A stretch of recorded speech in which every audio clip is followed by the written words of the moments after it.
Good evening, everybody, and welcome to the EDF Motorsports GT4 Tcr Challenge. This is round 8, and we are at Long Beach, a track that is synonymous with getting your car destroyed on the many concrete walls around here.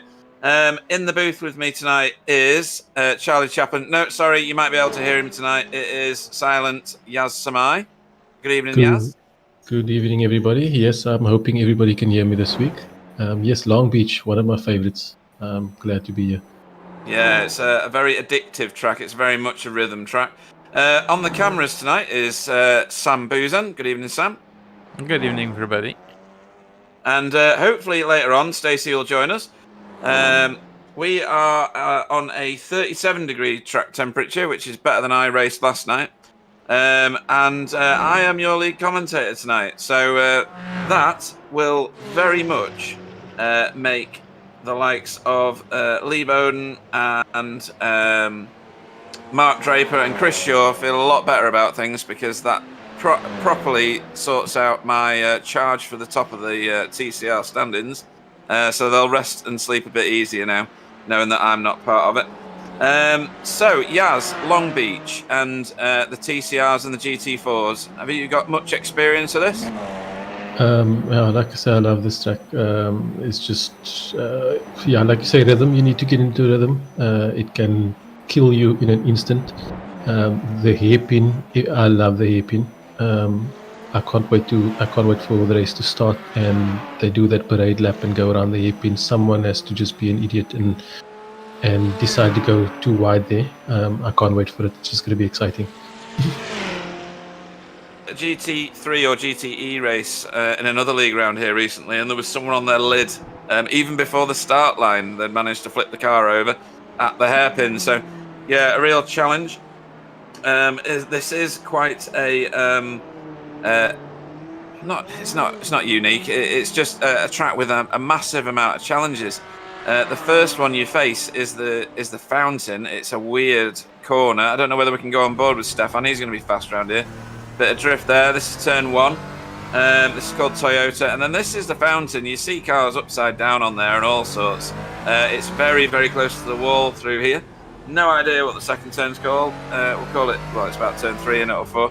And then this one up and over the brow of this little hill here and onto a reasonably long straight. There is a bit of toe down here, but generally people get across the track to the wall. This is Tcr turn. I don't know how you say that properly. And then Pine Avenue, which is very famous. And then on the brakes, tuck it into the right-hand side here and down Seaside Way. Under the Firestone Bridge. Stick it as close to the wall as you can, because you might get a bit of wall draft like they do in NASCAR. Who knows? And then about the 350 board, jump on the brakes, get down to about second gear in the GT4, third gear in the TCRs. Lots of curb through here. There are some silent slowdowns around here, the ones that hide in the corners, and then first gear, any car you're in, round that corner, and then off you go again. It's a tough old hairpin. That's one of the tightest that is on the iRacing service, and then you're back over the stripe again. It doesn't take long to get round a lap, does it? Yes, but it's an exciting lap that you get round. Yeah, I think everybody's going to want to go fast, but it's quite rewarding if you can get it right. But the walls are very close. You need to get very close to the walls on just about every corner, and I wouldn't be surprised if we see a few scrapes and bumps, especially in that middle section. What's that street called? Pine Street. Yeah, Pine Avenue. Yeah. Pine Avenue. Yeah. There's a couple of corners that go through there that you really need to get really tight. So you really got to know your story, and looking at the practice sessions that the guys have been doing in the week, Rob Venn was very quick last night, extremely quick actually, and I know that Stefan Goebel really loves it around here. I've raced with him a few times in the official races around here before, so I know he loves it around here. So I think Tyler will have a challenge in his hands. Yeah, it's not the biggest GT4 field we've ever seen, and of course the TCR field is down 1 as well, because I'm sat here. And yes, Rob Venn is really putting the times out there. He's top of the pile at the minute for GT4. Gary Craig, my teammate, is top of the pile for TCR at the moment. So, and he is lightning fast around here, and he was last season as well. So I'm hoping he can keep our team points alive because we are leading that. I'm going to remind everybody what happened last time out. So last time out was a sad day at Brands Hatch because I crashed miserably and came stony last.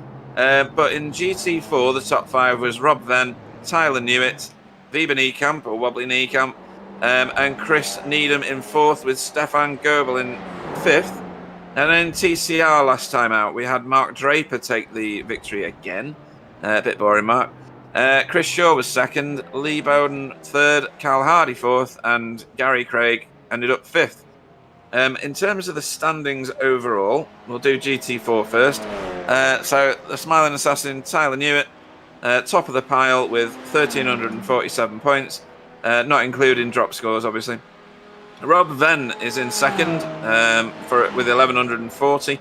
Stefan Goebel in 3rd with 998. Wobbly Niekamp in 4th with 788. And Andy Perks in 5th with 662. So there's going to be some people there that don't score points tonight, Yaz, and get a bit left behind in GT4. Yeah, I think that the ones who showed up are definitely going to benefit on the point standings. But in saying that, I don't think it's very spread out at this stage. I think everybody's here for to have some fun, to enjoy it, and I think that's for the guys who have showed up. I'm sure they're going to have quite a bit of fun and quite a bit of banter afterwards because I don't see this going 100% clean. No. So they might be, as much as they're scoring points, I have a feeling they might be losing some points too through penalty points. So we'll see what happens. Yeah, that was understatement of the year. You don't think it's going to go clean. So TCR standings, Mark Draper leads the way as expected. Jamie Wilson's not that far behind him though. 200, just under 200 points separate them. Which isn't a great deal. Gary Craig, my teammate, in 3rd, and Lee Bowden in 4th, with the most handsome man in TCR in 5th. Can you guess who that is, Yaz? You're not driving, so I don't know who you're talking about. It is me, actually, funnily enough. So, in the team standings, BSTV Esports Green, with the handsomest driver of them all list, is number 1 in the pile. That's me and Gary in BSTV Esports Green. 1,745 points. Result Clothing iRacing team 200 points behind. That's not a lot and not enough in my opinion. So we'll be booing every time we see their cars on track tonight, or I will. Safeguard by Result are in 3rd, only 100 points behind their sister team. VTS Germany are in 4th, and Workguard by Result are in 5th. So that is a tight battle, really. There's 300 points separating the top 4, and you can get 300 points in no time in these things. So, any predictions, Yaz, other than the fact that obviously 50% of BSTV Esports Green is sat here at the minute? I would like to say I'd like to see Rob Venn and Stefan Goebel up front. No offense to Tyler. But I'd like to see one of the two of them finish on top today in the GT4s.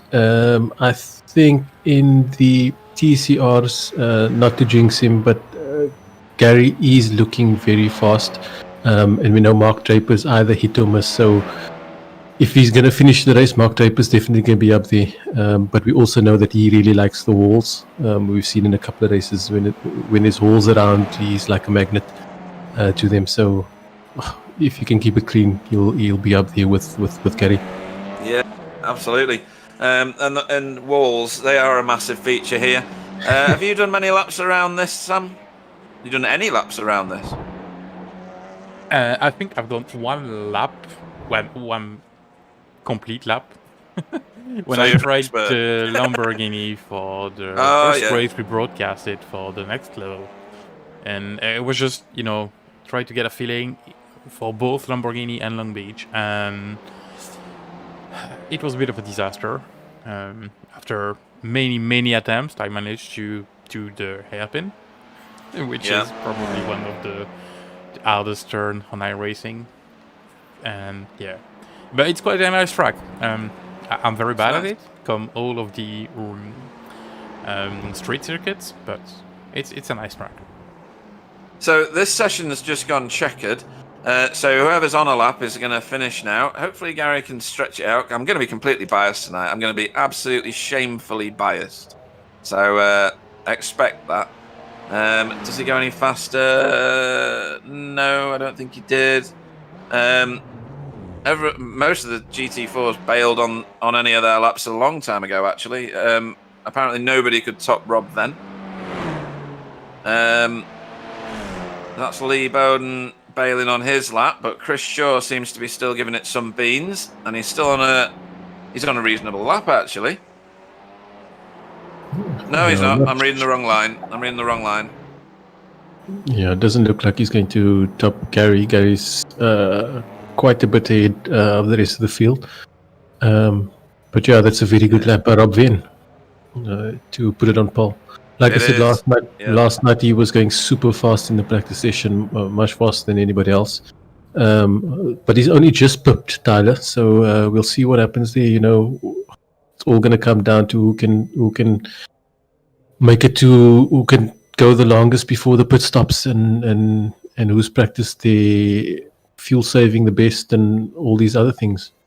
Yep, and obviously we've got an hour's race, and we're going to have, I think, a couple of pit stops for GT4. I don't know what the fuel usage is. I've really not paid any attention.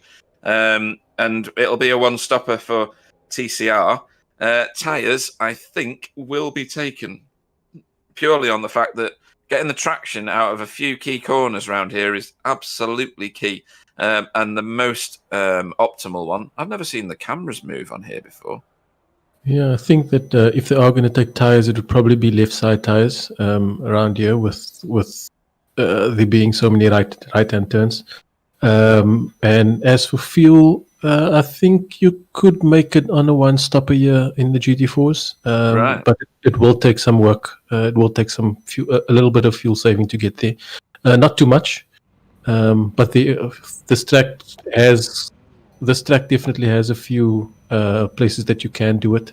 A few straights where you can just lift off a little bit to save some fuel. So there's definitely an opportunity. Yeah, I think we've got the grid the wrong way up here as well. Yeah, I think so, yeah. Oops. Not sure what to do at the minute. Well, it looks like we're going to go racing. So your overall poleman, is Gary Craig. With a great time.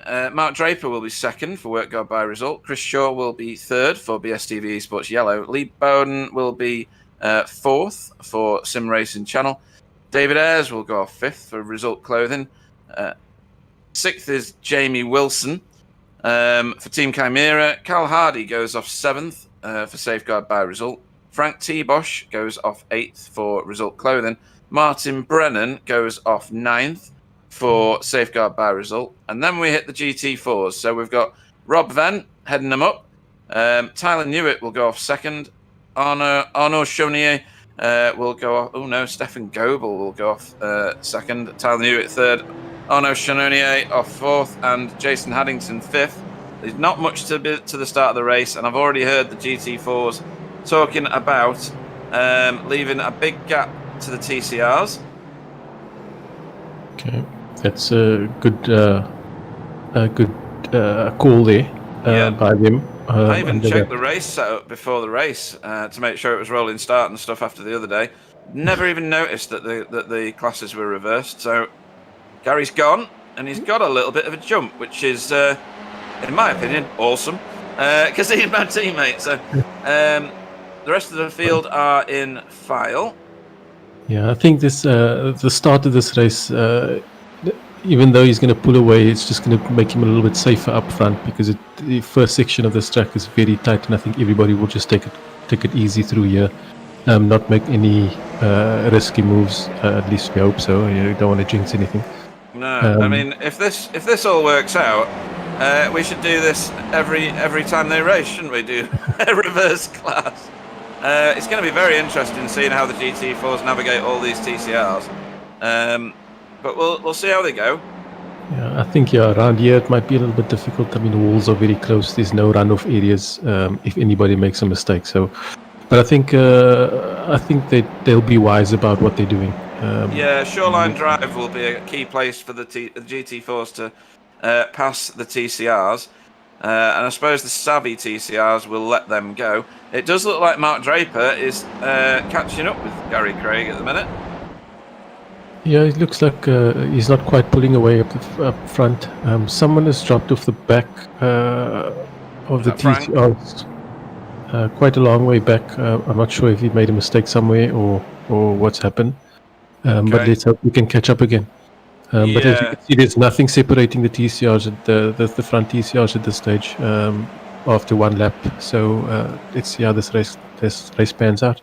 Yeah, what's odd is the gap that Gary has now over Mark Draper. Something happened at the. He's gone wide there again, Mark Draper. That's like Chris Shaw through and Lee Bowden. Yeah, if you missed that braking point in the first. Quite. Sorry, there was a bit of a shunt there from Lee on the back of Mark Draper. Yeah, if you miss that braking point in the first corner, you can either bail out of it and try and stop the car, or you're going to hit that wall on the outside. There's no in betweens there. No. You can't say, but if you've got it wrong, you just got to bail out of it completely and just like you can see, they lost a couple of places very quickly. Yeah, he did. And we can see that the GT4s really did leave a healthy margin, which is good because it allows these TCRs to race. And racing they are really doing. Gary Craig's away and Chris Shaw is after him. And then there's everybody else. It's a 7-car train at the minute, I think it is, or is it 6? 1, 2, 3, 4, 5, 6. With Frank T-Bosch just hanging off the back, a few seconds behind. Yeah, I think I see a GT4 just pulling up in the background there, so they're going to catch them soon. Yeah. And then we're going to see some action.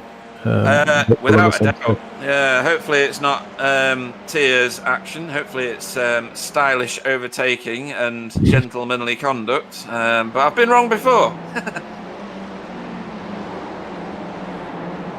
Ooh, I thought I heard a noise of car hitting wall, but I might be wrong. My iRacing sometimes gives me those sounds, even though there's nothing going on. But I'll tell you what, no crashes on the busiest couple of laps of the race, so that bodes well for the rest of it. Yeah, it looks like just looking at the timing screen, it looks like Rob and Tyler have pulled a little bit of a gap away from third place Stefan Goebel in the GT4s, and they're going quite quickly. So Sam has just checked the starting setup, and the reason that I didn't spot anything is because there was nothing wrong. They are set in the right orders on the race setup, so this must be an iRacing glitch. It's very weird, very strange, but it's going to make for an interesting evening. It really is, and as Marco Lewert has said on the chat, it's a feature, not a bug. I used to have a car with lots of features. Sodding things never start. So here we go again. Is this what they call Shoreline? Yeah, this is Shoreline Drive, and they name a lot of the turns after tyre marks. So that's Bridgestone Corner there that they fly round onto the start finish.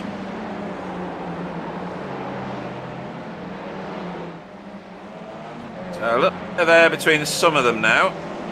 David Ayres is super fast. He's on the back of Lee Bowden here, and he's not letting him go. Yeah, I think this is this is one of those tracks you either have it or you don't, and if you do have it, you're just so much quicker. It just rewards you if you do get it right, and it looks like David is enjoying himself around here. Big time. And one surprise for me, he's on him like white on rice, isn't he? One surprise for me is just behind them, which is Jamie Wilson. He's usually right up at the pointy end, so I don't know whether he's not got the practice in or what, or everybody else has got loads more practice than him, but I generally see him further up the field than this. Maybe he's going to make a late charge for the win. Yeah, an hour is a long time. I say this every week. You know, an hour is a long time. A lot can happen. And around here, it takes a lot of focus and concentration to make it an hour. So I don't think it's easy to call after 5 minutes, eh? No, definitely not. But I think heroes or zeros are about to arrive on our scene, because here come the GT4s to the back of the main TCR field now. Yeah, it's going to be a little bit tough. It's going to take some patience from the GT4s, and it's also going to take some, some coordination from the TCRs to let them through without losing a bit of time. But it is going to take some patience from the GT4s to get through here. It's not a place that is easy to pass. There's only a few places that you can make a pass around here, and these corners follow each other very quickly. If it's not on the straights that they're coming up to now. Yeah. The corners just follow after each other very quickly, and passing isn't very easy. Yeah. Carl Hardy's trying to get the GT4s to take out the rest of the TCR field. And Gary is maintaining his lead. I don't think he's pulling away anymore. I think he's just maintaining it. The GT4s are now coming through. And the GT4s have split. So Rob, Ben and Tyler Newitt have gapped Stefan, Arno and Jason. There are TCRs between them now as the two BSTV cars make their way through the TCR field. Yeah, it's going to be getting through this traffic. Oh dear. Oh, that's two teammates. I think there's going to be words shared in the after race RWC changing room. I think there's going to be words and laughs around here. I mean, that's So that's Stefan, and then Arno comes around, and then that happens. Everybody just got a fright, and fright after fright. And I don't think that was much of anything, was it? Yeah, Doesn't look like anybody got damaged. Yeah, Stephanie got a bit too tight on the wall there, and then he just spooked everybody else coming around the corner. Yeah. And one of the key things to note around here, which I found last night, is on certain areas of the track, the TCR is a lot faster than the GT4. So you end up, I think, as a GT4 overtaking TCRs and then having them come back at you a corner later. Yeah, that's just as I said earlier. These corners follow after each other so quickly, which favors the TCRs. But there's two long straights that the TCR just won't stand a chance against the GT4. We'll probably see it here now after the European. If we stay on board with Tyler, we might just see him. Oh, he's got two TCRs side by side now, vying for a position. So this might be a difficult one unless he's going to try and thread the needle somehow. Yeah, he's going to be a lot quicker coming out of here. Someone's got to give way. Threading the needle he does. That's class. Yep. Nice effort, Tyler. That was crazy good. Just got to stop. Everybody's got to stop in time before they hit the end of that straight. But yeah, I think this is going to be interesting because even though you see these cars in between, I guess Stefan and the two WRC cars have now sort of pushed themselves back with that incident that they had. But going through the traffic with so much traffic, it's going to, they're not really going to pull away from each other. Tyler and Rob. No, definitely not. See, Stefan slowed down to let Arno go past him. So that's what's happened further back. And I think something bad happened to Martin Brennan. He is in the pits. What's happened to Martin? He's the car at the back of your picture at the minute. Oh no, he's not. He's the yellow one. Sorry, my bad. Oh, and he's done the turn one that you described. Yep. Exactly that. If you don't stop, you just have to go straight on and just take the penalty of needing to do a U-turn or 3-point turn in an open area, because otherwise you're going to hit that wall. And as you can see, the damage is just a lot worse than the time lost. Yeah, really bad. His front steering snapped. So that's a massive shame. He has got a fast repair. Hopefully he had it switched on, but it doesn't look like it because he's still in the pits. I'm sure the swear jar is filling up. Yeah, Stacey's going to be rich.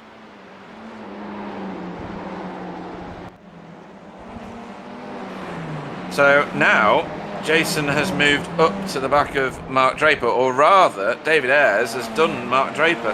That was Tyler Newitt splitting them, wasn't it, on the on shoreline? Yeah, it looks like the lead TCRs are almost through all of the. I mean, the lead GT4s are almost through all the TCRs. Yeah, and we'll see them get Mark's up wing mirror is dangling off. It's a sign that you've been too near the wall in a TCR. The next time he comes around this corner, you'll see it waggling around, attached by its tether. Yeah, it's not uncommon to see that around here. Yeah. I'm sure by the end of the race, both wing mirrors will be off. That's also that definitely happens quite a bit around here. So Rob then, I think, has just taken over the lead of the race proper, and Tyler Newitt has followed him through potentially on Gary Craig. So that's 2 GT4s now ahead in the field. Obviously, they've got potentially an extra pit stop over these TCRs, so they may come together in this format again, Yaz. Yeah, we'll have to see what happens in this in the pit stops. You know, we're talking about Tyler and Rob. Tyler's just about close to finishing a 1 hour race without stopping. I'm sure we'll see that very soon, where he goes without a stop. So I don't know whether they're going to do the extra stop or not, to be honest. You don't use a great deal of gas around here, really, because you're off the gas quite a lot. Although I am thinking of the TCR more than I'm thinking of the GT4, because I've never driven that round here. So no, it's the GT4 is. I don't foresee them needing to do 2 stops around here. Right. I'm sure that they'll. You'll need to be very heavy underfoot. I believe that the McLarens have been given a little bit more fuel to balance things out. That was been even though they're not spitting fire out of the back of the car in these McLarens. I know they're quite heavy on the gas. So yeah, but as far as the BMWs, the Porsches, they should make it around in 1 stop. But I guess we have 17 minutes to go to see if that happens. Yeah, totally. So where are we at the minute? So in GT4, Rob Venn is now your race leader. We can't really look away from Jamie Wilson trying to put a move on Mark Draper, so you'll just have to believe me without seeing them. Tyler Newitt is in second, about half a second behind, and we saw them racing properly for Brands Hatch. So maybe Tyler will repay the favour, not sure. Gary Craig is currently... Oh, sorry, I should do the rest of the GT4 field, really. Arnaud Chenonier is currently in third in GT4, but some way back with Stefan Goebel and Jason Haddington in close company. All of those have got a bit of damage. Hopefully all of them will get repaired using a fast repair at their scheduled stop. And then in TCR, Gary Craig for BSTB Esports Green is your race leader. Chris Shaw is in second, 3.5 bit seconds behind him. Lee Bowden is in third, a second back from that. And then you've got David Ayres, a second again. And then Mark Draper and Jamie Wilson, who are stuck together. With Carl Hardy behind him, Frank T-Bosch behind him, and a lap down is Martin Brennan after his incident at turn 1. Yeah, I think this has just been a sign of the TCRs all season, being attached at the hip. This has been week after week. There's been action and watching, and Jamie Wilson's been in it, has featured quite a bit in those battles. So yeah, it's always good to see the close racing that we find in the TCRs. It is a feature of TCR racing, but in this field. More so than ever. Yeah, Jason Haddington losing rear traction, and he's already got his right-hand wing mirror off, so he's going to have to balance that up before the end of the race to be cool. He's back running though. Only some blushes for Jason. That's all. Meanwhile, at the front, this looks like Chris Shaw has caught Gary Craig. Yeah, I don't. Again, one of these attachment battles. I think this is going to go on for a while in this race, and I think it's probably going to be separated by when they eventually decide to put. Even if they do swap positions around here between the two of them, I don't think any one of them is going to run away from the other. No, both extraordinarily quick.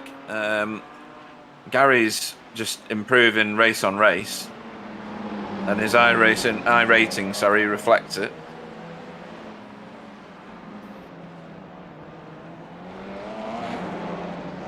And back here, these 5 are still together, really, aren't they? There's nothing separating them.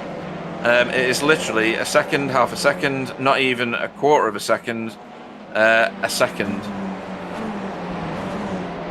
Those are the gaps between these 5 cars.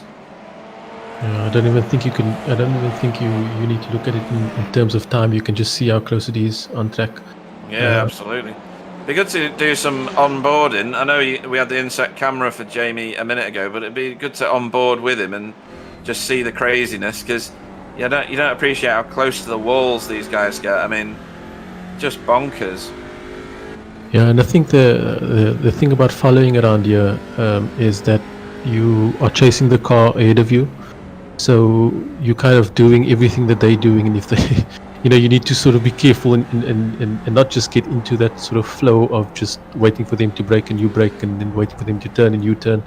You can sort of get into that habit of just doing what the one in front of you is doing, and if they make a mistake, then you're just about going to follow them into the wall yourself. So it does take some concentration to just to make sure that even though you're chasing someone so closely, that you're still doing what you need to be doing.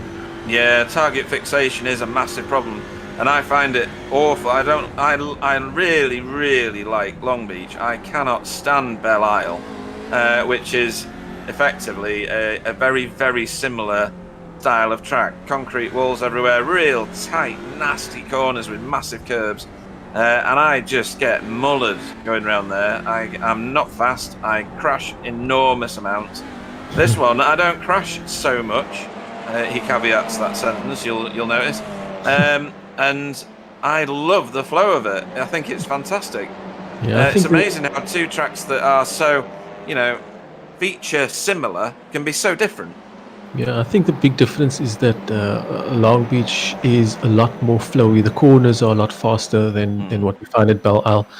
Belle Isle is a lot of hard braking areas and short little pieces of track, left and right very quickly after each other. But around here, you see like these corners are all, you can go in tight around the corners and go in fast. I mean, in the GT4s, even in the GT... Oopsie. That's Mark Draper getting his braking point wrong, I think. I don't know that. Maybe he'll peel off to get that fixed. Maybe not. Yeah. Sorry before that.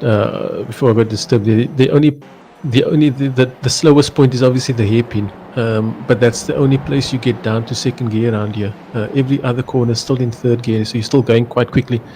Oopsie. I think he's got his braking point wrong there. Yeah, it'd be interesting to see from David Ayres' camera, because I don't know whether he stopped up short. I'm not sure. So he comes around that corner and then seems to slow really heavily. Yeah.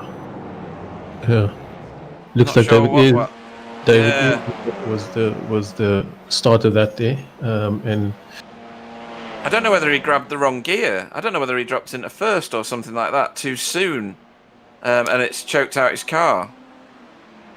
But these two are just away here.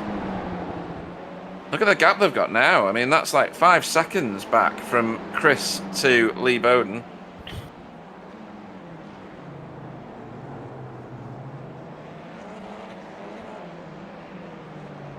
It's quite a big gap that they've got there now. Not as big as the gap in the GT4s. Rob and Tyler putting in some super fast lap times. Tyler's just put in the fastest lap. Yeah, that's going to annoy Rob as well because he likes to walk away with that fastest lap.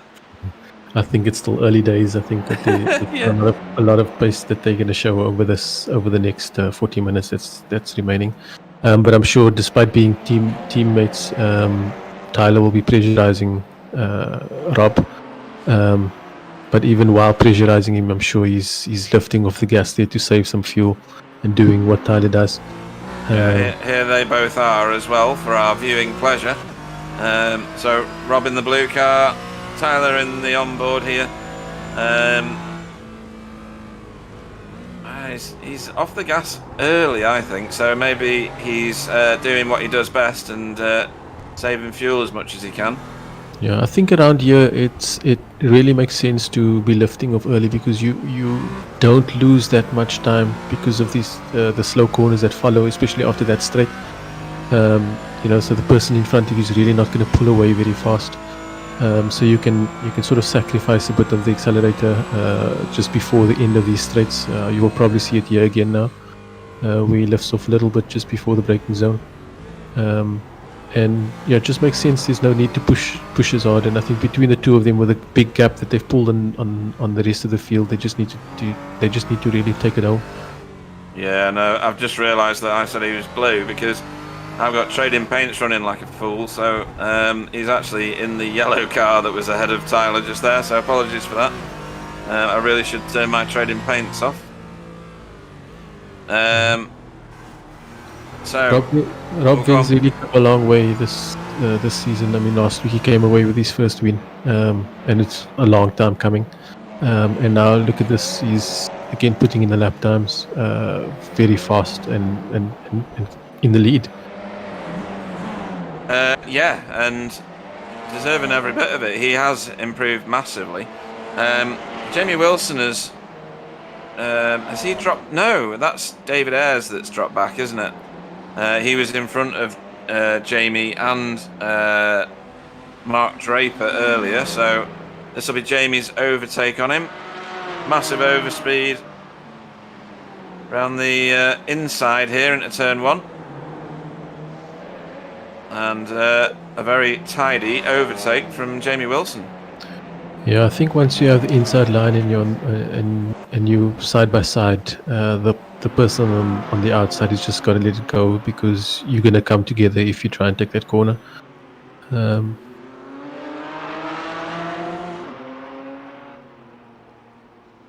Tyler's all over the back of Rob. Yeah, he is. He's. Oh, Jamie Wilson has just entered pit road. That's interesting. Carl Hardy as well. Yeah. So does that mean that TCRs are doing a two-stopper? I don't know. The other way around. I don't think they'll two-stop. There's no need for them to. Their fuel window is massive. You only usually top up by about 20 to 25 litres at most. So that shows many different strategies already from TCR probably. We'll have to see what these two boys do because they shouldn't be pitting for about another 10 minutes, these two. They'll be in the window, but that's normally what they do. They stick it out. Just looking at that was a very quick stop by Jamie Wilson. If it was a stop at all. Let's have a look on SDK and see what that tells us. Yeah, 14.88 seconds he was stopped. Okay. Pit lane time was 53.72. And I think we've got Carl Hardy in the pit. I think that's a penalty. Yeah, that could be a speeding penalty or something like that. Looks like it, yes. Let's jump on board. Speeding in the pit lane there, coming in. It's easily done here actually because it's just a hole in the wall, just there. Just pushing a bit too hard. And he had to continue to slow after he'd gone through the cones. So, although he's still there. 40 seconds is a long time. I believe it's a 40-second penalty if you do speed in the pit lane. Yeah, for speeding, yeah. But he's been in there 2 minutes now. That's more than a 40-second penalty. He's also he's parked right under no parking sign, so maybe that's. Well, he's just got busted by the feds, then, hasn't he? Was that what's that? No pies sign on, no pies, on the pole there. There's no pie zone. He won't like staying there. I don't know what's happened there. That's inexplicable. I'll keep an eye on it and see when he comes back out again, if he does.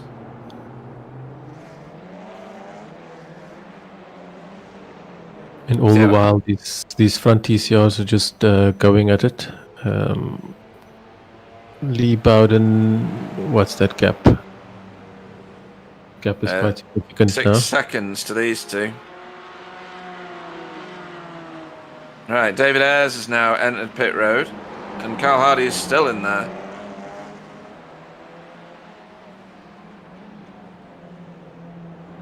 And these two go around the fountain for the 19th time.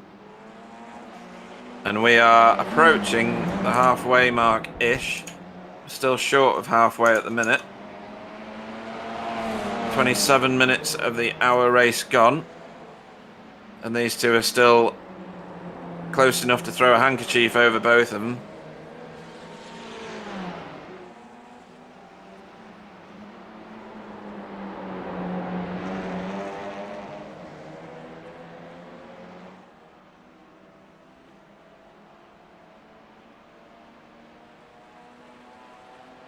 Yeah, and David Ayres has just finished his pit, and he was stationary for 17 seconds.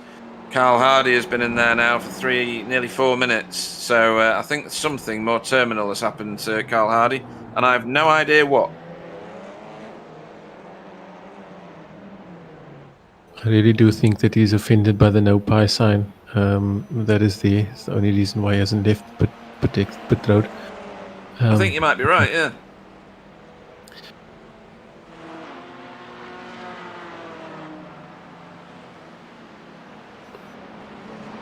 What the pit stops have done is sort of closed. As I say this loosely, they've closed the. Just taken a few cars out between the GT4s and the TCRs. There's only 3 cars between Tyler and Arnaud Chenanier. But I think it's still quite a long distance between them in terms of time. So I think between Chenanier and Stefan Goebel now, they're going to be chasing each other for a podium. For the last spot in the podium. Which is good points if they can do it cleanly, if you know what I mean. Sam, can we put a camera on Lee Bowden? Because Wobbly Kneecamp says his oldest daughter is rooting for Bowden because she likes his car. So, just for her, there's Lee Bowden. It is actually a really nice paint job, isn't it? The matte finishes on some of these cars are really nice. Yeah, they are fantastic. They must spend hours on it. They must.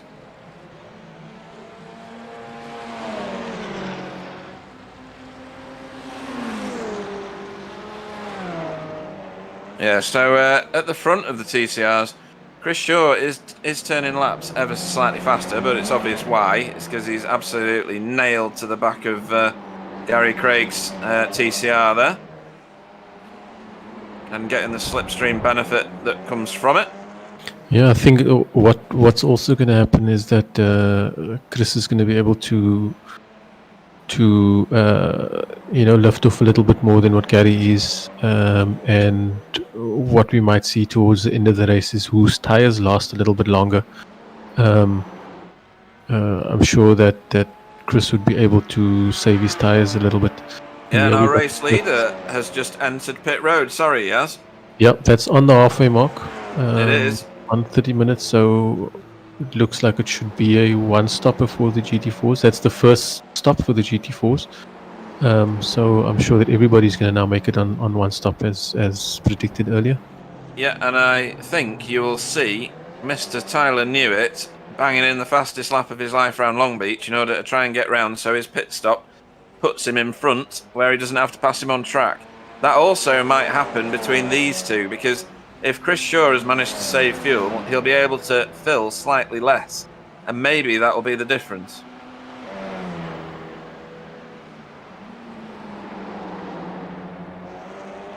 He's so much faster through that first corner, wasn't he? And I think what's going to help Tyler now is that Rob has come out right behind Lee Bowden and Stefan Goebel. Yeah, you're right. And Mark Draper, actually. That's going to slow Rob a little bit down and fall in favor of Tyler. Yes, it really will.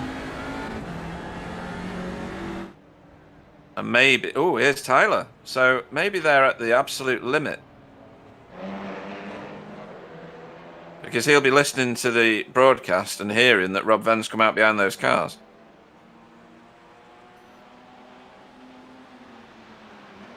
You can just see them in the background, the coming up Stefan Goebel. That's Rob Venn just behind. Right, I figured out what happened to Carl Hardy. He was racing with no sound, and if you've ever tried that, Yaz, you'll know how absolutely impossible it is. You can't hear your own car engine or anything, so you don't know when to shift. So that's massively unfortunate for Carl Hardy. Right, so talk us through it, Yaz. Rob Venn coming out of the last corner. Yeah, Mark Draper didn't make that last section any easy for Rob Venn. But yeah, he's coming down the straight now. Is he going to make it in front of him? Nope, it looks like Tyler's got it. Looks like Tyler's got it. Yeah, you've got to go right to the end of pit lane there. And he's done him. I think that it really was the traffic that Rob found himself behind that cost him a little bit of time. Looking at the gap, I think Tyler would have had it anyway, but for sure that traffic did cost Rob quite a bit of time. I think you are exactly right, and I think that Tyler's managed that to perfection, to be honest. I think, though, Rob's going to come back at him, because that's what happened at Brands, and they did it in fine, gentlemanly fashion, and no GT4s were harmed in the filming of that race, if you take my point. Are you able to see if both of them took tyres or not? I don't think they will have done. I'm pretty sure. Oh, I don't know though. Sometimes they like to take. Well, it'll be left-hand tyres around here, won't it? Can we see that, Sam? We won't be able to see it on the times, obviously, because there's not enough cars to drag a comparison from. They were stationary for just 23 seconds each. They were absolutely the same. Although Tyler had 1 second, sorry, nearly 2 seconds. Oh no, they were identical basically. I don't think he's going to be taking tyres. I just can't see it. What is the track temperature they're running on at the minute? 31 degrees, so that's middling. Car hasn't popped up.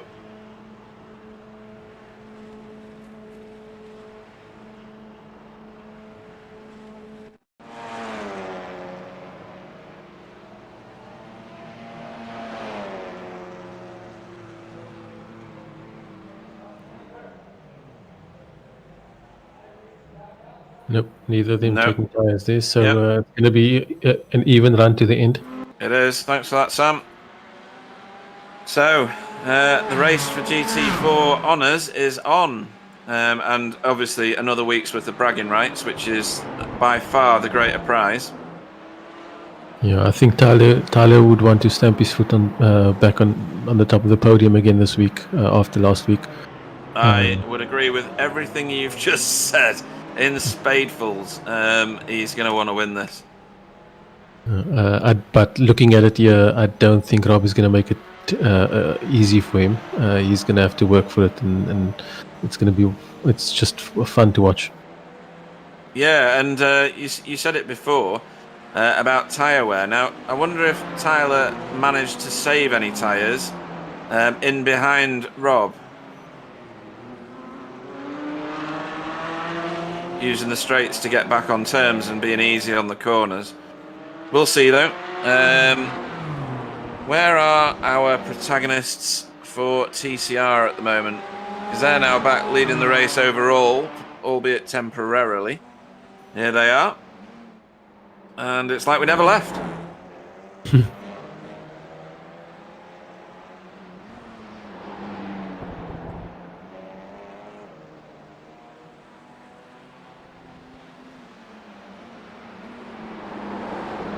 It looks like Arnold Chenonier has left us. Not entirely sure what happened, but he's dropped out and left Stefan Goebel alone in third place. So if Stefan can keep it on track for the last half hour, he's got that podium. Oh, here we go. So Chris Shaw has rolled into pit lane. It was a good pit entry as well. Looks like Reb's Reb. Who's Reb? Rob then even has got back on terms with Tyler now, and he's into his slipstream. Yeah, so we should see the reverse of what happened in the first stint.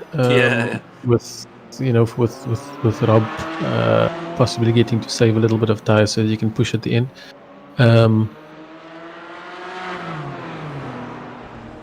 The one thing is that Tyler did put one lap later, which means he doesn't have to worry about saving any fuel. If Rob did do any fuel saving in the first stint, it means that he made it halfway. It means that he's going to have to do just a little bit in the second stint as well, which Tyler wouldn't need to worry about because he's just got. He went a little bit further in that first stint, so he'll have a little bit more fuel. To make it to the end. So I'm just watching the timing screens at the minute for Chris Shaw going round again. Obviously, this will include his pit stop this lap. Gary Craig should be putting his toe in theory. He's dropped into the pits one lap later, so this will be defining, I think. And let's see where he comes out based upon Chris Shaw. Chris is on Pine Avenue at the minute, with Stefan Goebel behind him. Stefan should get him probably, well, maybe even before he gets into this next complex, maybe not. They just can't get quite up to speed like that, can they? Because the straight's not long enough.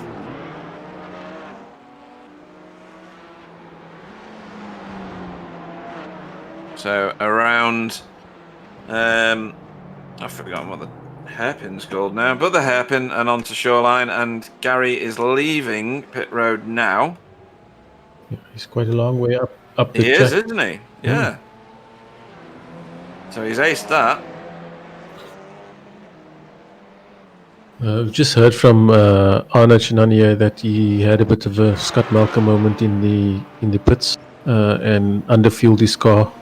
And then got a penalty for crossing the pit exit line. So that's why he's out of the race. Right. Oh, right. So Ooh. Chris Shaw took tyres. Now they'll probably just front. So this, I guess, might come back to him. What's the gap now? So Mark Draper is currently the TCR leader at the moment. These two are going at it now as well, which is Jamie following Lee Bowden. Okay, so Mark Draper's in the pits now, so that should see Gary back up to the front. It does, and I think he's got about 7 seconds or more over Chris Shaw. I can't work it out because Stefan's in the middle, and my ability to count apparently has left me completely. That looks like 11 seconds, the gap between Gary and Chris. It's quite large. Oh, yes, it is. Sorry, yes. Yeah, 11 seconds. Usually it's 8 seconds for a set of fronts, so maybe there was a bit of pit lane rolling time that Gary made advantage out of. Let's have a look. So Gary was in pit road for 51 seconds. And stationary for 14.3, which is quick. And Chris Shaw was in pit road for 1 minute and 2, so 11 seconds more, which accounts for the gap on track, obviously. And stationary for 24.8. Okay, so we're gonna have to see that in the last 20 minutes how much those tires fall off on Gary's car. Yeah, absolutely. Versus the fresh ones that Chris has got. So it doesn't. I think Chris. Who's that? Yeah, that is Chris. Just a minute, I'm having to scroll my screen to figure out who's who. Chris is the only one that took tyres. So, debate to start. Was that an error by Chris?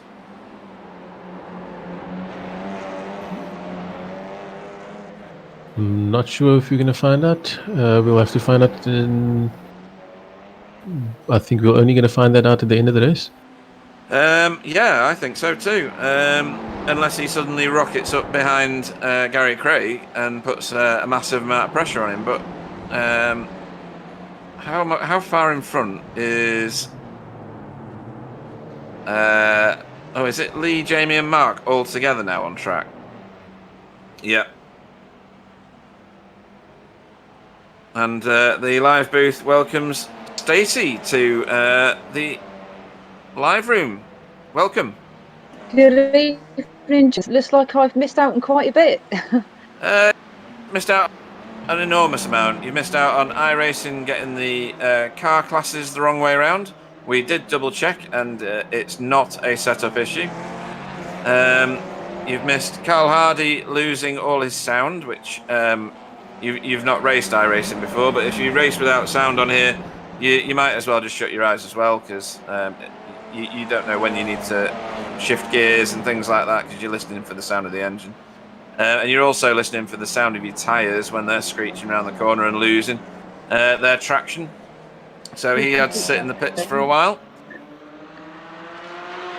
But we've been relatively incident-free. We had GT4s getting in each other's way at the hairpin, but that's par for the course around Long Beach. So, tell us what you know about Long Beach, Stacey. Not an awful lot, to be honest. It looks like it's not a track that Martin likes either, because it looks like he's out.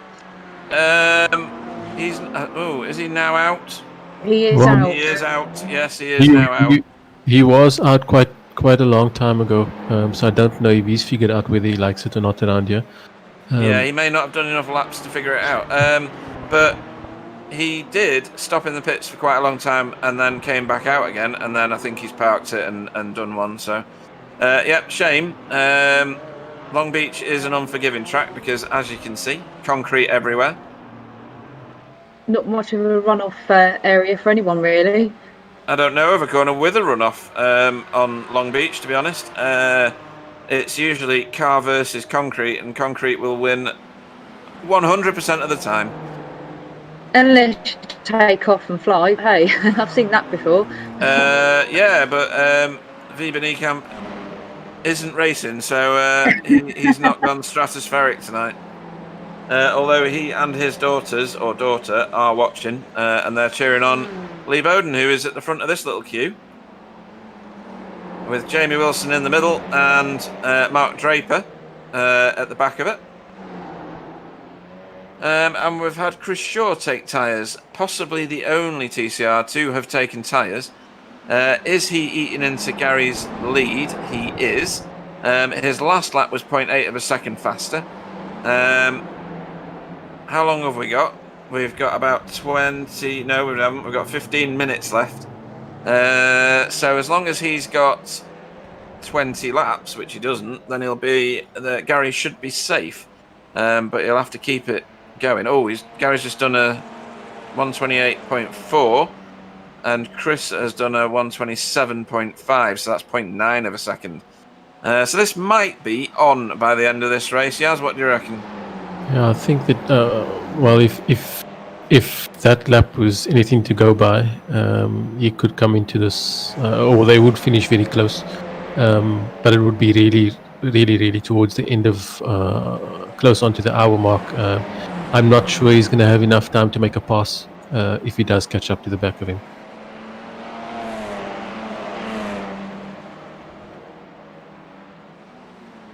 So it looks like we're short on drivers this evening as well. Where is everybody?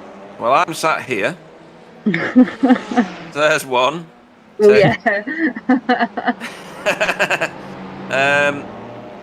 It's more the GT4 field than anything else. Whilst I'm here, we've still got 9 TCRs. The GT4 field started with just 5 cars, which is unusual. Although it's not been well attended really all year, has it, if I'm being honest? So hopefully more people will come to the league. It definitely seems to attract more of the TCRs, and the racing is so competitive in the TCRs and clean that people just keep wanting to come back. That's why I want to race this, because it's a really good bunch of guys. Carl Hardy on the inner in-game chat said he wishes I was racing. Is he on his own or something? Is he lonely? He is as well, yeah. He's got no one to race. And even if he did, he couldn't hear him. I think, right, is I think that he could hear your voice on the stream, Yaz, and decided to turn his volume down so it became normal again. And actually, there was nothing wrong with his sound at all. So, I must admit, it's really good to hear you properly now, Yaz. I had to go and buy me a new mic and everything else, and I'm glad it's working. And you've got louder as the broadcast has gone on, don't you think, Sam? Sam's dead. Someone sniped him. He's on mute. Is he? Yeah, sorry, I'm struggling with my nose, my throat, so I'm having some kind of allergies right now. Are you so ill again? What? Are you ill again? No, I'm not ill. It's just, it's... hay fever. What? Hay fever? Yeah, that's it. Yeah. That's it. Yeah, so it's pretty bad. I opened the window this afternoon. I shouldn't have. I should have stayed closed. Yeah, it's pretty bad right now. So, what was your question? You need one of those. You need one of those inflatable plastic bubbles, where they just like put pure air into it. I was a bit scared about inflated things you could have said, but that's okay. Yeah, that's a good idea, Mary. But what was your question? It doesn't have to be blow up Betty, you know. Although you can get self-inflating ones of those, I've been told now. So you just need a puncture repair kit every so often. Been told, or is that experience, Pete? I'm going to stick with being told in inverted commas, yes. Brilliant. Inflatable Ingrid. Inflatable Ingrid. Version 10. That's Clyde's one. Talking about inflatables, it looks like the lead of Gary Craig and Chris Shaw is deflating at this stage. Chris is definitely going a lot faster than Gary. What's that gap? It's down to less than 7 seconds at this stage. So it is, yeah. All that, yes, because Gary did a 128.2 just. Let's see what Chris Shaw manages with his feel goods on the front of that TCR. A 27.75. So he's taken what? 7, 8, 9, he's taken what? A lot. Just a lot, many. Yeah, half a second. There you go. Yeah. Don't know why my brain doesn't work tonight. I'll oil it later.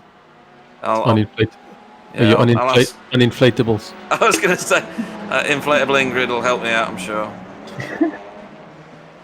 Yeah, so I've got to ask, the picture you put in chat, is that really your setup? Yeah, that is the setup that I'm sitting in at the moment. Yeah, I hate him. Why are you not racing? It's absolutely epic. It is so cool. Yeah, I was just saying this earlier in the broadcast that I finally did an official race today for the first time in over a month.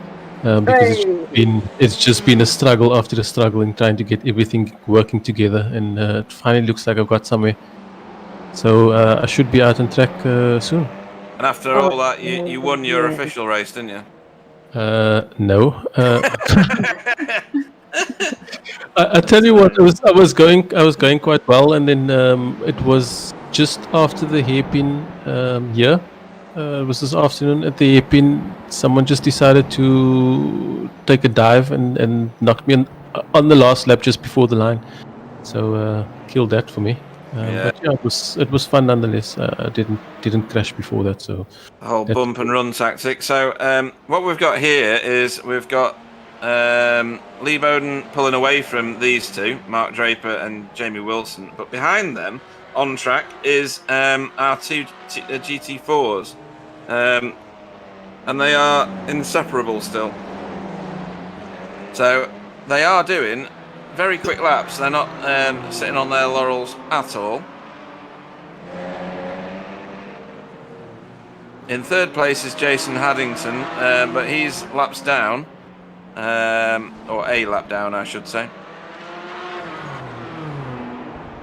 And he's the only other running. Oh no, he's not. Sorry, third place is Stefan, of course. I've just stared straight past him, like he didn't exist.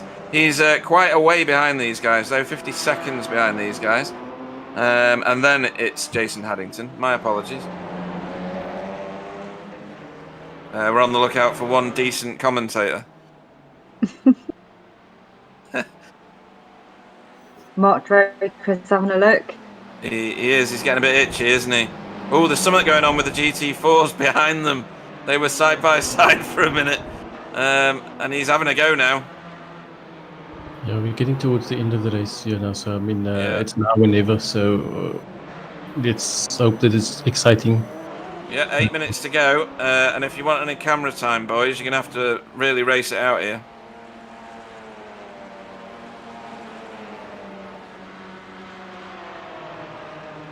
Gary Craig matched. No, he didn't. I'm talking rubbish. He was 9/10 of a second slower than Chris Shaw last lap. So I think that might well be on as we predicted, because there's only 5 seconds there.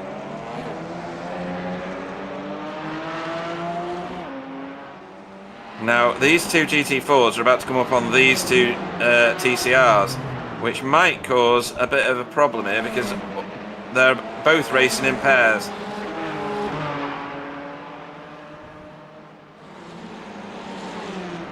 If you're one of those TCRs, Stacey, what are you going to do? Just going to carry on racing if that's me. Absolutely. Jason takes the defensive line through that corner and stays defensive. Now the two GT4s get involved. I think they were getting the flashy lights as well as getting out of the way. Even for getting out of the way, no flashy lights are welcome here. Yeah, I think that that's the timing of this happening now is just in Tyler's favour. Absolutely. Look at the gap he's got now. Yeah, Rob should make the pass on both of these TCRs on the straight, but Tyler's just pulled away now. Yeah, I don't know that Rob will catch Jamie before turn 1. You should take the inside. You should take the inside. Yeah, ignore me. I don't know anything about racing. The amount of speed the GT4s pick up on that straight is just too much. And I think that also at the same time, I don't think Jamie would have wanted Rob behind him through this section. You would have been driving these mirrors for all of it.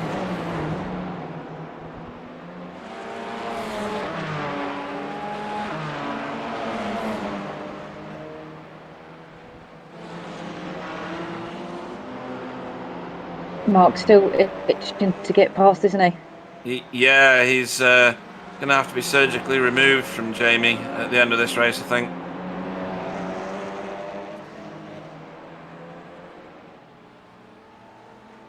And the two GT4s now passing Lee Bowden, and Tyler's got a good place to do it again, which puts Rob back a peg. Look at this. They're almost like one car. That was a great exit from Rob round hairpin then.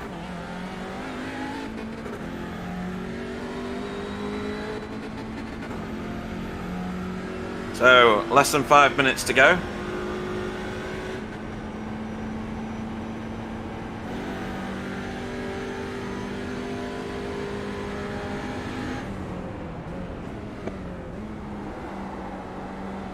front tyres are a bit second hand now for Mark Draper. Ploughing through turn 1. Not much better for Jamie, actually. He was ploughing through the fountain. Both seem pretty hooked up going up the hill here. Somebody just hit the wall, and I think it might have been the back end of Mark Draper's car. So look at that, so close. Yep. Can't get a Rizzler paper between them. Ooh. That didn't help his cause, really, did it? Because he had to get out of the gas so much.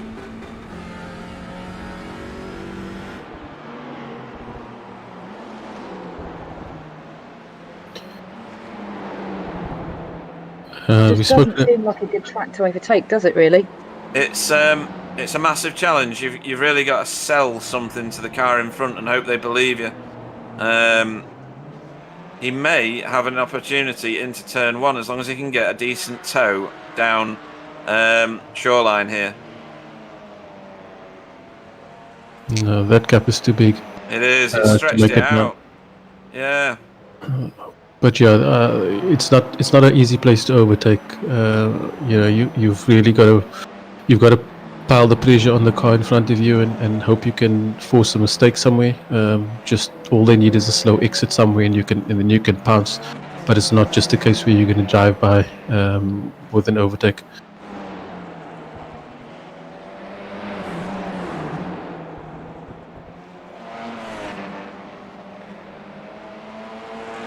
At least Mark Draper's got his wing mirrors back on now.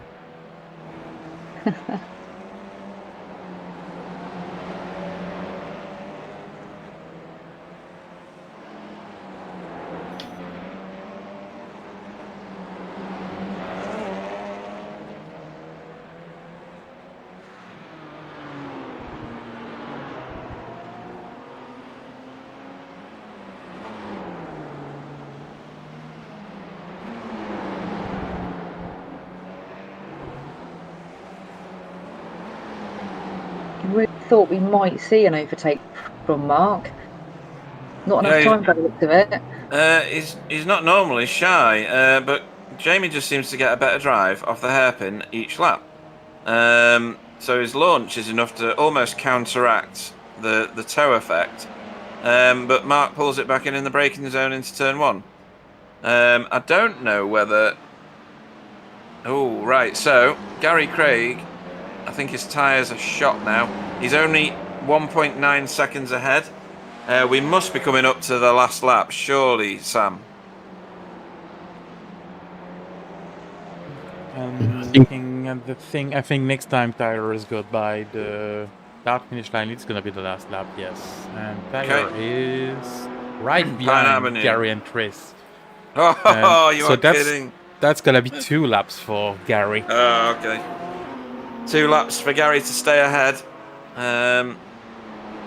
Yeah, these guys are straight behind them. So Tyler will pick up white flag this lap. And Chris Shaw. Anybody got the Jaws music on them? Well, we did say it's going to be tight towards the end of this race, and it's going to be a case of can you make the pass. Yeah. Sorry. He had a really good look then, and he's still looking. It's all going to come out to the exit that he gets. See, these two are going to be on their last lap now because they'll take the white flag just like Tyler has done. So this is it. It'd be good. Yeah, this is it for Mark Draper, and of course, if Tyler can pass Chris Shaw and Gary Craig, they will be on the last lap inadvertently. Where is the GT4 field behind these two? Carl Hardy gets well out of the way. I don't think they're going to get them. No, there's too much there. There's too much real estate between them. So these two have got another lap to run yet.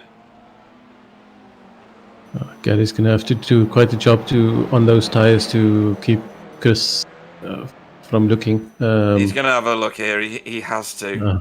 No, it looks like he's got him. He's going to take him on the inside for sure. I guess it wasn't a... Why is Gary going so slow? can't imagine that'd be fuel, will it? It is. Is it?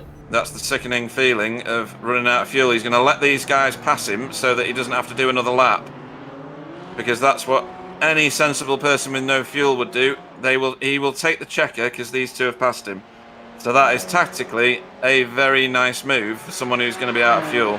So Tyler Newitt takes the win. Rob Venn didn't manage to get his lead back. So second place for Rob. Yeah. These two are still fighting, but right the way to the end, and Jamie Wilson comes home in 4th. Lee Bowden we missed passing because he was on his own and it wasn't exciting enough. Mark Draper finishes 5th in TCR. Bit of formation parking, never seen that before. That's utterly British of both of you, by the way. Chris Shaw, who was soon to be the TCR race winner, had the fuel and the tyres, and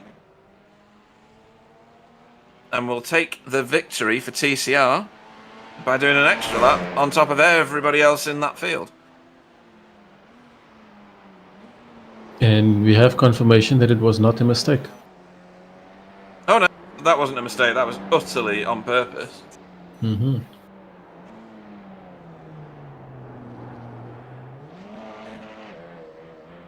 And responding to Craig on the chat, the racing's been great tonight. Even with a small field, it's been fantastic.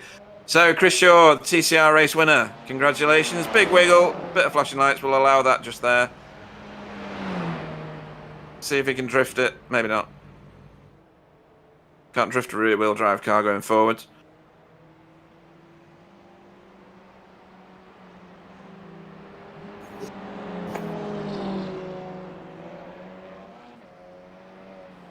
So awesome job from Chris Shaw. We will let the session tick over. And Yaz, do you want to take us through the GT4 standings?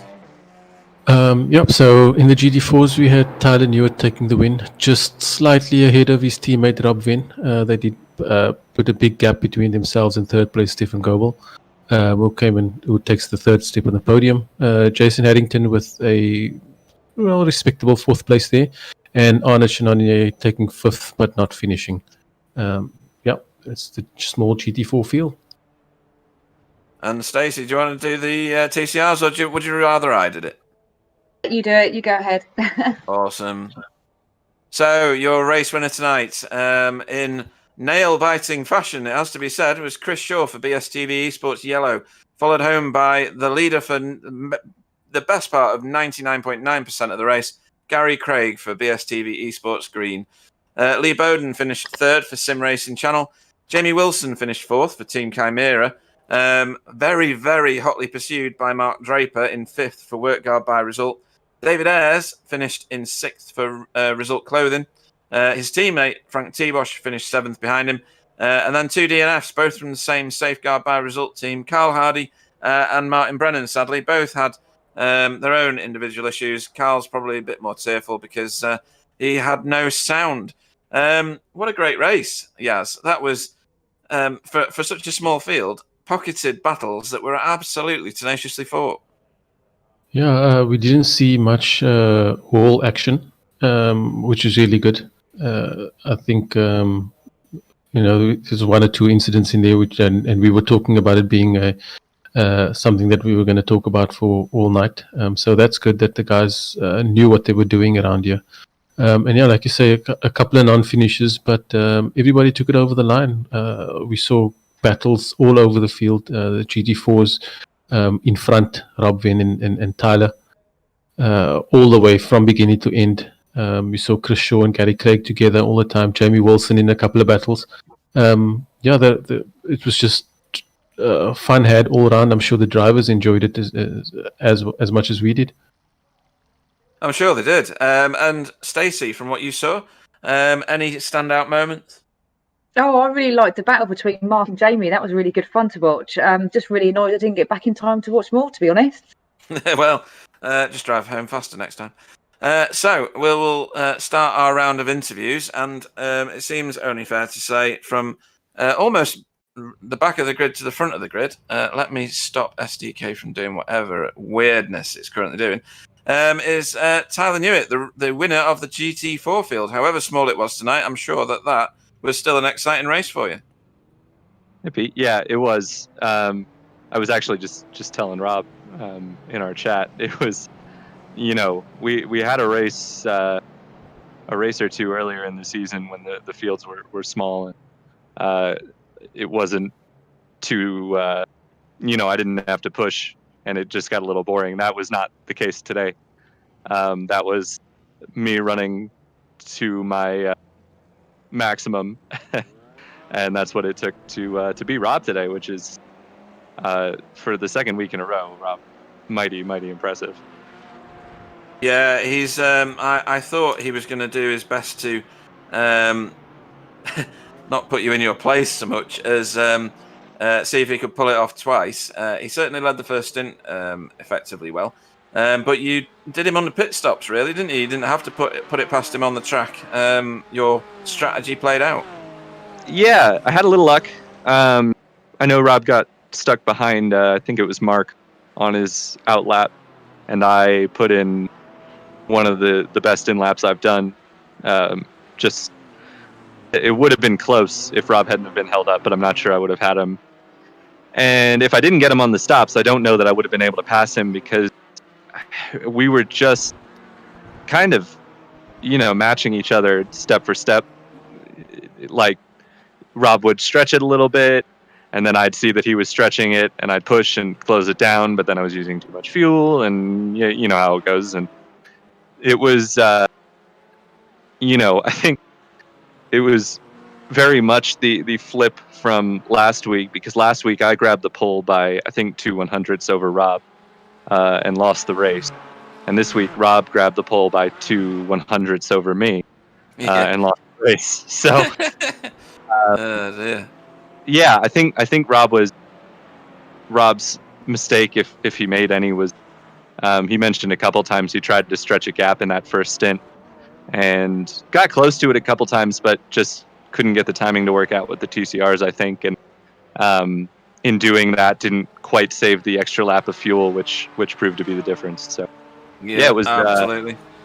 It was a fun race, really was, and hopefully, once everybody gets back, I guess everyone just decided to take a vacation on the same week, but hopefully next week everybody's back and we get an even bigger fight for the win, because that was a blast. Yeah, it was certainly exciting to watch. Anybody you'd like to thank before we let you disappear? Yeah, thanks to BSTV for broadcasting, as always. Thanks to you, Pete, for doing the broadcast so you didn't mess up our perfect BSTV 1-2-1-2 finish.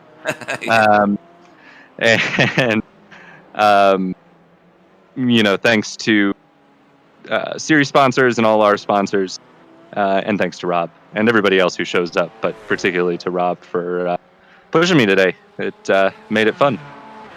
Awesome stuff. Well, we'll see you next time out. Congratulations tonight, Tyler. Another victory. Thank you very much. So, everybody else is muted in the booth at the minute for some reason, so they're all being very rude. So I am, unless Stacey wants to do an interview, do you? What have you got? I'm not even looking. We're gonna bring in Rob Venn. So here we go. Over to you, Stacey, for our second place GT4 finisher tonight, Rob Venn. Yeah. Good evening, Rob. Welcome to the booth, and congratulations on your second win. Well, second place win there. Second win, yeah. Second place, yeah. Second place win. So how do you think the race was for you? I didn't see much of it, but I saw like towards the end there was a little bit of a battle, and you were actually catching up with Tyler towards the end. Well, Tyler and I probably weren't more than 3 seconds apart the entire race. I sort of led off the start. I've obviously got pole. Led off the start and sort of dragged us through the TCRs. And I think probably I should have backed off a bit then and saved an extra lap of fuel, because Tyler did 23 and I did 22 laps. But I tried to stretch him, and I sort of tried to stretch a bit of a lead. I think that's probably where I made a bit of a mistake, and I was a bit slow on my out lap as well off the pits, and Tyler just got me in the pit stop. I mean, after that, it was sort of just try to put a bit of pressure on him and see if he made a mistake, because overtaking around there, particularly if you're trying to overtake like a teammate, so you don't really want to send it that much, it's pretty difficult, particularly if you've got someone who's on their game like Tyler is. It's quite difficult. Thought as much. And of course, you had the TCRs towards the end. They were battling Mark and Jamie, so I guess that didn't help towards the end either. No, but it was a bit of a sort of give and take between who lost time, I think, up behind each of the TCRs. I mean, I think I gained probably a little bit in the first time we went through in the first few laps. I think I lost out in the second one, but it's one of those things. It's just where you catch people. It's a bit random. There's no sort of the TCRs are racing and they're doing what they have to do, and it's just one of those things. No, that's why I love you guys. You always keep it clean and you allow each other to keep racing, which I absolutely love. That's why I like being here and watching you guys. So awesome job there from you, Rob. Are you looking forward to next week? Yeah. I mean, I'll see if I can put a bit more pressure on Tyler again. I mean, the last two races have obviously gone pretty well for me because I've been sort of up with Tyler battling all through the races. And we'll see what happens. We'll see what it brings. Well, brilliant. Well, congratulations again on your second place there. Have you got any shout outs before you go? Yeah, so I'll say thank you to EDF Motorsport for sponsoring the series, you guys for putting on the stream and the races and all that type of thing. And all the other drivers, for making it the championship it is. That's brilliant. So Rob Venn, BSTV Esports Yellow, congratulations, second place, and we'll see you next week. Thank you. Awesome, very professional, like it. All right, who are we going to drag in next? We're going to drag in, Yoz is still muted, so I'll be doing this one. So, we'll bring in Chris Shaw, our TCR race winner, and Mr. Extra Lap over everybody else tonight. What a race. Did you expect to be winning that at the end? No. Okay, then. So, I thought it would be close, but right. I didn't think I was quite going to do it at the end. Right, okay. Were you in the chat with Gary or not? No, I wasn't. Right, so you didn't know. I'm assuming he was low on fuel, which is why he bailed and let the guys pass him, so he could take the checker. But tell us about your race, because you, I think, if I check, I think you were the only TCR to take tyres, and I'm guessing you took fronts. Yeah, both fronts. Yeah. And it did it for you in the end. Do you think if you hadn't run out of fuel, you'd have been on him or not? It's hard to say. Probably not. Right, okay. So he's obviously borrowed Scott Malcolm's fuel calculator for the night. That's not good. I won't be using it, that's for sure. And Long Beach, you obviously get on extraordinarily well with it. You sat behind Gary for, I'd say, well, at least 70% of the race. Until the pit stops where your tyres separated you a bit further. He was also a bit quicker through pit lane. And then you just ate away at the lead. Yeah, I didn't sit behind him by choice at the start. He did have about a pace on me. I was only there really because of the tow. And then, at that point we had enough of a gap to third. I thought if I take tyres, I can't lose second. And if I don't take tyres, I'm probably not going to get past him. So I had to do something. And because I took tyres, I stuck a bit extra fuel in, which I think was the only thing that really saved me. Because I probably would have had the same problem. Yeah, and I think maybe we'll speak to him in a minute and see if the speed of the GT4s was a factor, and them doing maybe an extra lap that he didn't expect or something like that. But you were absolutely clean. I didn't see you hit any of the furniture or the other obstructions around this track, which claims so many cars. And have you done any officials this week? Because if you haven't, I suggest you do. No, I haven't yet. No. I'm sure I'll see you on track. I might not be in your split light. What's your I rating? Oh, no, I will be in your split. Yeah, you probably will be, yeah. So, any shout-outs before we let you go and pop the corks on some simulated champagne bottles? You guys just for hosting this. Again, still absolutely brilliant fun. I'm glad to be back.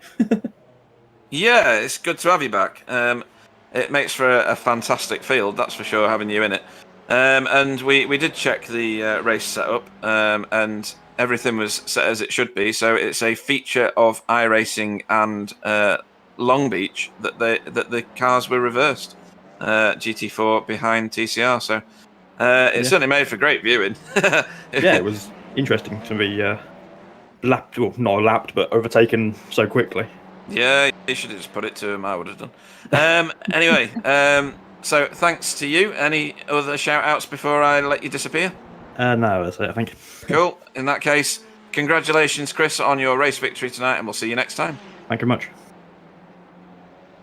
He's a nice chap, isn't he? Do you want to do another one, Stacey? Who are you bringing in?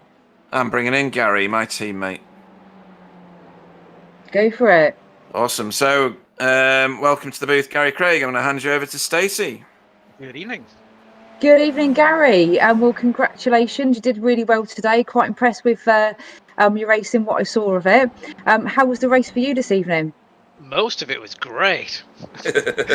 Yeah, it was just a simple fact with the GT4 starting behind us. We ended up not quite getting lapped at the end. I took fuel for 41 laps, and they were like 7 seconds behind at the end. So it just, even my fuel calculators and everything were all saying 41 laps, and it just didn't happen to me. Chris stayed ahead of them, so, and I had half a lap of fuel at the end, and I noticed so late that was the case. I just never would have been able to save that without staying ahead anyway. So I just thought I'd drop behind the leaders and that'd do it. That'd be it. Well, smashing race there for sure. Are you looking forward to next week? Where's next week? I shall Good find out. question. I'm on it. Don't worry. I've got Charlotte Roval in my head. No, that's the week after. We're at Week Mid-Ohio. I love Mid-Ohio. Mid-Ohio is an awesome course. Absolutely fantastic track. So really looking forward to that. I haven't drove this car around here, I don't think, but I always enjoy driving around there, and I'm pretty sure this car is going to be fun around that track. Don't really know that track, to be honest, so I'll have to do a bit of research and see what's what ready for next week. Well, if you've ever been on a roller coaster, that's pretty much it. Wow. and Sounds good fun. It's geographically in the middle of Ohio. In the mid-Ohio. Good job. I'm leaving. Yeah, please do. Okay. What you like. Do you want to talk about any more about your race at all? Just all I'll say is well done to Chris. He took the fuel, he took the safety margin, and I basically cut it as fine as I thought I could to try and stay ahead in the pits because I thought Chris would have been saving fuel behind me for that first stint. So I knew I had to be as close to the edge as I could, and it didn't play out by about 7 seconds to the guys ahead that we did that extra lap. So fair play to Chris. He made it work. When he took tyres, I did some testing earlier in the week, and I knew that it was a 10-second additional pit stop for taking the two fronts. So I decided not to because the tyre wear wasn't too high anyway. So seeing Chris chase me down from about 10.5 seconds out of the pit down to about 1.5 seconds at the end, and I would have been fine. I would have had about a second gap, and I think I would have had it no problem. But it didn't play out that way. And again, my fault. I should have put a safety margin in. I didn't need much. It would have been like 0.7 of a litre. I think would have been fine. So it is what it is. Still a good race. I still enjoyed having good pace and still enjoyed staying chasing with Chris and staying ahead and just having that battle.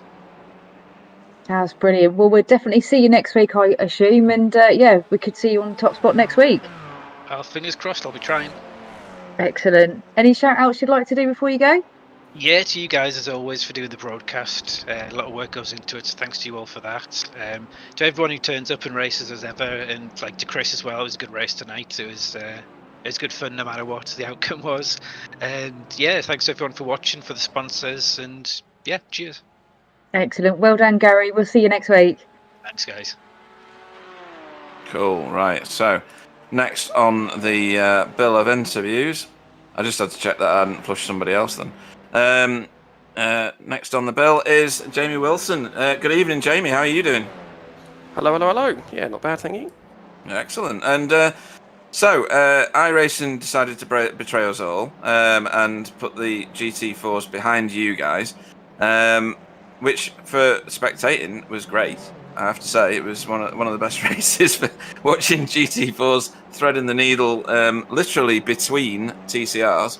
How was that race for you? Yeah, to be honest, that element of it didn't really factor in too much for me at least. GT4s that came through were pretty sensible, so just no dramas there. And To be fair, I expected you to be further up the field, because you usually are in the top 3 or 4. Was there anything different tonight? I know you finished 4th in the end, so you're about to correct my inaccurate maths, but you were a bit further back for some of it. Is this just a track that you're not used to, or were the other guys just like lightning fast? Because you are lightning fast.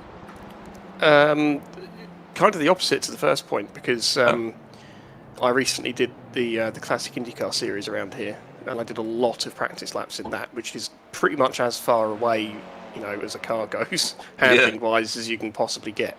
So I hadn't really done much practice at all, well, none really in this car prior to the practice session today. So yeah, I was sort of using all my wildly inaccurate reference points and all that kind of stuff, because and of course in that race, the IndyCar one, I ended up on my roll hoop on lap 3 in the end after all that practice. So never mind. Oh, kidding. But yeah, no,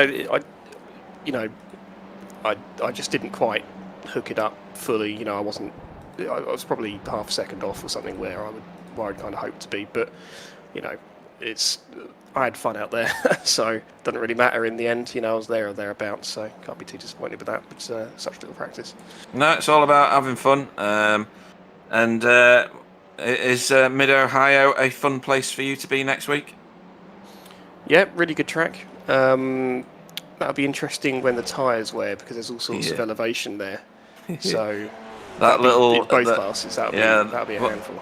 The right hand over the hill bit is going to be pure evil in this car, I reckon. We're going to go straight on. GT4s are going to go to the right there. Yeah. It's going to be class. Anybody you'd like to have a shout out to before we let you go? The people that built the walls at Long Beach, because they were quite spongy in my case, so perfect. I think I still have my mirrors at the end. Rest of the guys, yourselves as usual, and yeah, looking forward to the next one. Yeah, great stuff. Always great to have you in the booth, and congratulations on your 4th place. It's not going to hurt your points at all, so well done, and we'll see you next time. Brilliant. Cheers. Cool. And then lastly, this one's got to be for you, Stacey. It's going to be Carl Hardy, the ever-deaf Carl Hardy. So I don't know whether you can hear us, Carl. There he is. Over to Stacey. Good evening, Cole. Welcome to the booth, mate. How you doing? I'm all good. What happened to you tonight, mate? Give me the rundown. I was doing all right, first of all, and then I had to drive for about 5 laps with no sound, which is very hard. Pitted, and then I think in my pit stop they took my seat out, because when I put my riff back on, I was sat on the floor pretty much. So, I had a bit of a mess, so I had to run around trying to sort stuff out, and then got going again. That was, and I'm more gutted that they gave me a 2X for a handbrake turn. Yeah, you get a lot of control for that, mate. Yeah, but no, I wasn't out of control. I'd done it, and it was fine, and it was all good. I meant to do it, a 2X, and I was on 0X at the time as well. But hey ho. But no, it was all right. Well done for actually finishing the race and actually carrying on. I have no idea what happened to your teammate Martin, but hey, I'm sure we'll find out later. What did he say? Well, he didn't like the first turn. He doesn't like that first turn, and he visited the wall quite a few times.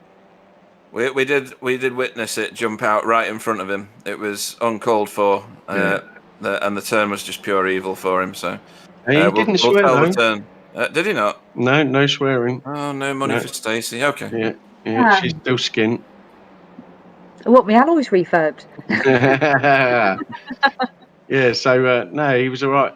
Obviously, Pete, thank you for stepping up and losing your position on the grid. Much appreciated. Yeah, it's okay. I think Chris Shaw, Lee Bowden and Mark Draper are going to sleep a bit better now that my charge to the top of the league is halted. Mate, I am well gutted for you. You've been doing so well. So well. But hey ho, it's another place up the positions for me. yeah. There's a silver lining to every grey cloud. Yeah, I can't keep being nice to you. Yeah, Cole's not sorry. He's not sorry at all. No, I'm Cole, not. Cole, what do you think to next week's track? Mid-Ohio, we've just been talking about it. We went there, I think, in the first season. Yep, we did. Done all right there, I think, if I remember rightly. Not obviously winning it or nothing like that, but I kept it on the track. That's a bonus. Tough track. Some of the corners should be good. Looking forward to it. How about you, Pete? Oh, God. You're right off my Christmas card list now. Right off it. That's bang out of order. Love ya. Are you still going to do the officials with us, eh? Yeah. Yeah, cool. Yeah, cool. Pete will be racing next week, won't you, Pete? Not by the look of it, no. I'll be back in here chanting away to you idiots. Well, as we're live, just to let you know, I am working early next week, so I'll be back in time for the whole thing. So if Yaz is happy to back up most of it, and I'll jump in where I can, and Sam jump in, then of course you're free to race next week. Right, we'll have a chat about that after this race then. No worries. Cool. I heard it as well. Any shout outs before you go, mate? Right, yes. Obviously, Pete. And I want to give a massive one out to Clyde as well. Much respect to the guy. And I hope he comes back. Obviously, all the result lads, you guys, obviously keeping it all going for us. Yeah, all the drivers. EDF, obviously putting the sponsor there. Happy days to everybody. Enjoying it.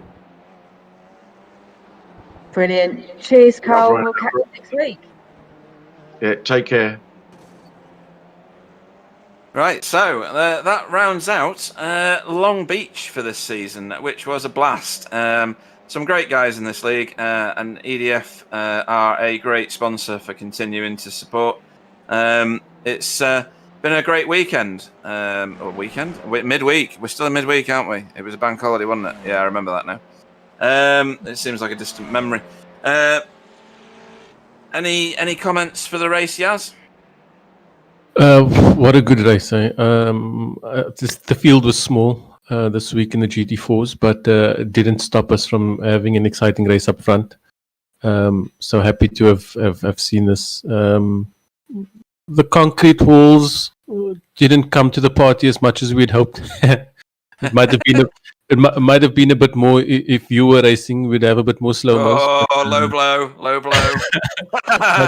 but yeah, the race was still exciting despite the small field. I see that Sam has brought us our what's this, the championship points or the driver of the season, driver of the race. Go on, you have yours. Who was the driver of the race? I think that it would need to go to Chris Shaw. Very calculated in the end, even though he said he didn't know it was going to go there. He wanted doing what he did, so I'll give it to Chris Shaw this week. Okay. Stacey, any proper standout moments from what you saw before you choose your dude of the evening? I did like the little battle that was going on with Mark and Jamie. That was pretty cool, to be fair. Really enjoyed that. Mark kept looking round and I kept waiting for him to go, but it never happened. But I'm sure we'll see more for him next week. The driver of the night, if I'm allowed to do that, even though I didn't see the whole thing, it's a bit of a weird one, you'll probably say, but I'm going to have to give it to my man, Pie Man, Cole Hardy, for keeping going, even though he had to reset, sit on the floor, as he said, and had no sound. He didn't give up. He came back and he carried on racing. So, yeah, it's going to Cole Hardy. Awesome. And that's not too weird. I respect that one. That's fine. Sam, are you allowed to do this? I don't know. I don't know the rules. I do this all the time. Do you? Right. Okay. Let's have your driver of the evening, and also any standout moments for you on the cameras. Not really. I say that every week, and I will keep saying it. But this driving standard is the best I've ever seen, and it's always a pleasure to broadcast this league.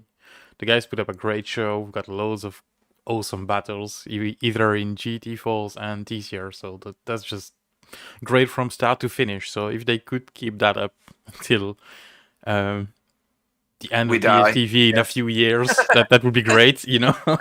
So yeah, that would be awesome. And yeah, my driver today would be probably with no surprise Tyler knew it, because you know he drove the perfect race today, so it's gonna be him.